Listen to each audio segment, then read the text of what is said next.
In order to create a successful business, especially an online business, you need to know what is important to make it successful. And there's a very easy formula for any kind of business uh, if a business is in trouble. And the formula goes like this.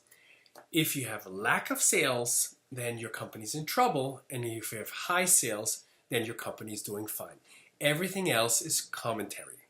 So if you want to have or build a successful business, you need to focus on sales and marketing. And if you make sure that that part is done well, everything else will fall into place.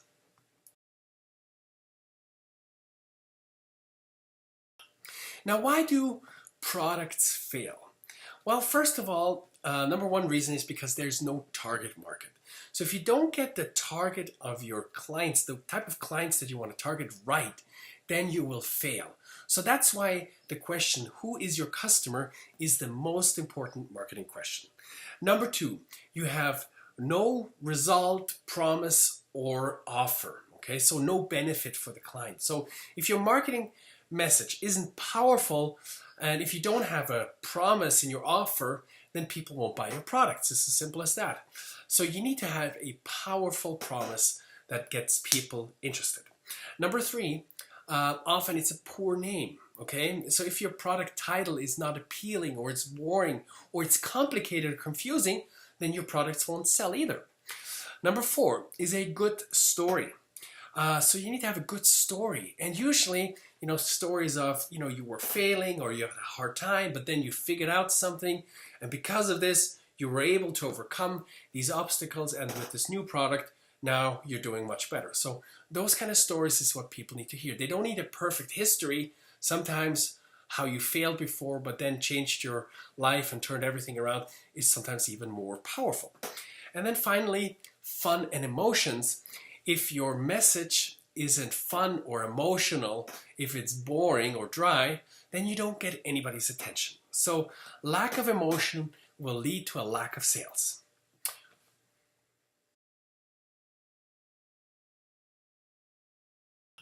Now, how do you make your products more successful than other products? Well, and the answer is leverage. Okay, so the internet in itself has a lot of leverage, which means you can access millions of people in a matter of seconds with email and so forth. So you have that kind of leverage to contact a lot of people. But there's other forms of leverage that you need to succeed in business. And one of them can be other people. So let's say you know other people who have been successful, and you can use their system, for example, that will help you. Or you can use their names, or you get advice from other people, or money from other people, whatever it is. So other people can help you to make your business more successful. So knowing the right people can make a big, big difference. Another thing is more sales channels. So if you have just one method or one strategy and it works, that's great, because you need to first figure out what works. But in order to be successful, maybe you need to have more sales channels. And the more sales channels you have, obviously, the more sales you will make. And then you need, let's say, cooperation with people or companies. And sometimes you can have, let's say, your competitor, and this competitor, you exchange lists, or you recommend on your own list the competitor's product, but get a cut from his deal, and vice versa. So in the internet age, having a competitor can actually be beneficial to you and not a disadvantage, because you can work together to make both businesses successful at the same time, or to give each other more credibility, and so forth. Then also, leverage could be having a sales team. Well, let's say you generate leads online, and you have people who give them their phone number and contact info and so forth, but someone needs to follow up and then maybe sell a $5,000 ticket to the client. Now, having a team of 5 or 10 or 15 salespeople will obviously generate more sales than if it's just you. Then names and leads. Sometimes you can rent or buy names and leads. And there's list brokers out there who can give you specifically what your ideal customer would be like. So let's say you buy 10,000 names for $1,000, but they're very specific. You already know that they're good quality leads. They're exactly the type of leads that you want with the right kind of profile. And that is leverage because it's going to enable you to generate sales much faster. And then other people's money, loans, and things like that can also help, which means, let's say you need a certain amount of money for a budget to make marketing budget, and you can get a loan from some contact or bank, which will enable you to generate more sales faster. And then finally, it can be famous people, celebrities, or political connections or whatever. So sometimes having a celebrity endorse your products will give you a lot more attention, and that's leverage that you need to generate more sales. So leverage is the number one factor to take you from here to here, and you need to figure out where you're not using leverage, because if you don't use leverage in your business system, then you're not working as efficiently as you could.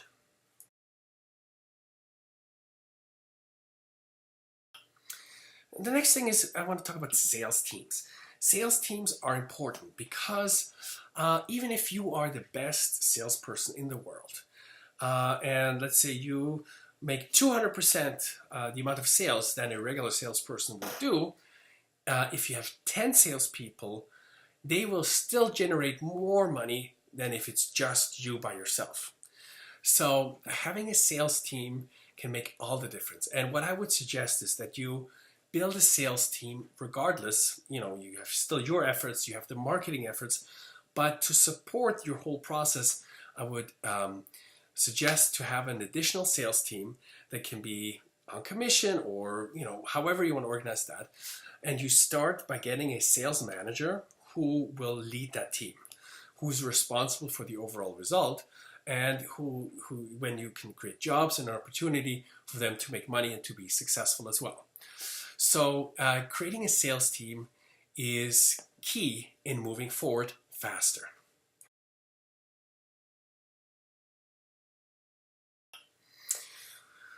In order to be successful, you need to have a good database or list of potential clients and existing clients. And the more you communicate with your list, the more newsletters you send out, the more emails you send out, and so forth, the more active is your list. And if you have a good list, you can generate more sales rapidly. So you want to make sure that you include a lot of news about yourself, about your company, and so forth, so that they're constantly in contact with you. Because in today's day and age, it's not like you contact a person once or twice, and if they don't buy, that doesn't mean that they're not become a customer, because sometimes it might take 5 or 10 different contacts before they are ready to buy. And sometimes they're just in a mood where they say, oh, today I'm not interested, but maybe next week they are. So you just want to be in constant contact and make sure that you communicate on a regular basis with your clients, and so that they develop more trust and they know you're there, and that you catch them in the right moment.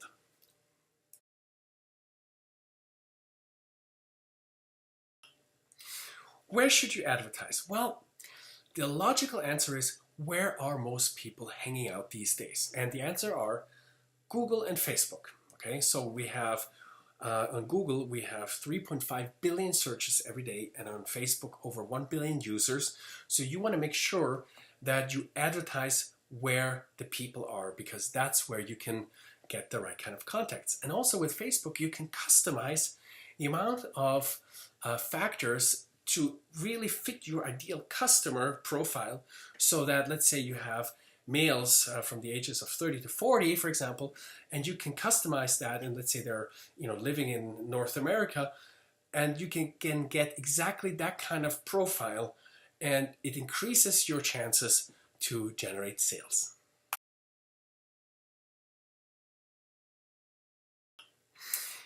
In order to create a successful strategy, you need to do what works or has worked before. So you need to copy someone else's strategy, and you need to reverse engineer it. And reverse engineering works like this. So you first figure out, obviously, what are your, what are your customers like?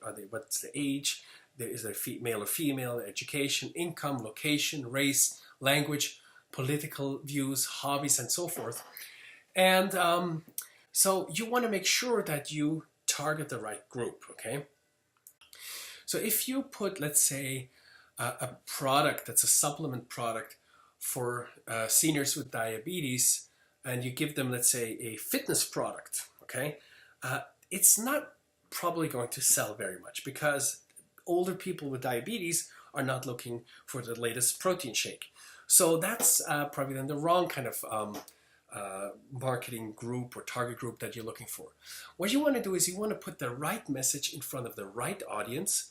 And let's say if you sell horse saddles, you should advertise in a forum where people with horses post their comments. And that's where you're going to have more success.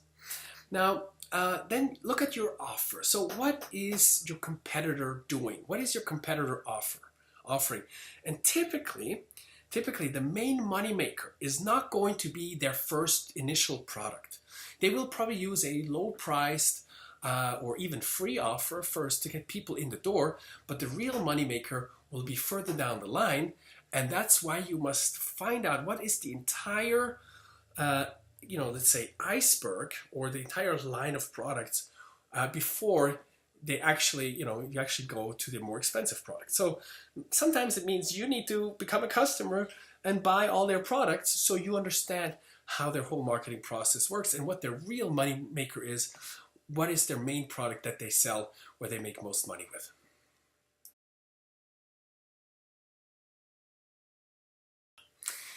When we talk about the landing page, you need to use what is already working. And the reason why people are not making money is because they are not following a proven model. So don't try to reinvent the wheel, and that's the secret. So use what works. When it comes to the traffic source, ask yourself, where is your competitor's traffic coming from? Does he use emails? Does he use videos? Where does he place his ads? On social media or banner ads? And what you have to think is you don't have to create traffic because the traffic is already out there. All you have to do is you have to find it and tap into it and then redirect it to your offer, to your landing page. So when it comes to your competitors, you also can look at indirect competitors. And indirect competitors, let's say they have not necessarily exactly the same product like you're selling, but they target the same kind of group. So you might be selling, let's say, a supplement to seniors with arthritis, but an indirect competitor could be someone who sells a walking device, okay? So it's two different products, but the same kind of target group. So the product is different, but the market is the same. So find out how those people are advertising. So sometimes finding out where your competitors or indirect competitors, so to speak, are advertising is where you should also advertise because that is already working.